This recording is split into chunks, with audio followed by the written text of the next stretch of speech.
সংযুক্ত আরব আমিরাতের মরুভূমিতে যেখানে এক ফোঁটা পানির জন্য হাহাকার, সেখানে এক অভাবনীয় কৃষি বিপ্লব ঘটিয়েছেন আব্দুর রহমান রশিদ সাইদ আল শামসী।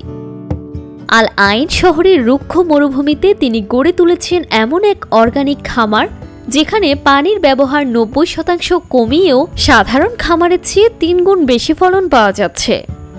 আল শামসীর এই সফলতার মূল চাবিকাঠি হল একুয়াকালচার সিস্টেম।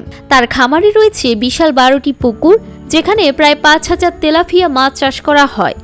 মাছের বর্জ্য বা মলমূত্রে থাকা অ্যামোনিয়াকে ব্যাকটেরিয়ার মাধ্যমে নাইট্রেটে রূপান্তর করে তিনি গাছের সার হিসেবে ব্যবহার করেন।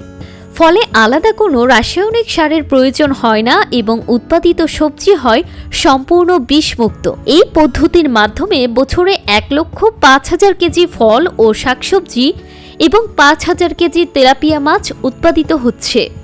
খামারের অন্যতম আকর্ষণ হল বিশ্বের অন্যতম দামি আয়াম সেমানি বা ল্যাম্বরগিনি চিকেন, যার হাড় থেকে পালক সবই কুচকুচে কালো।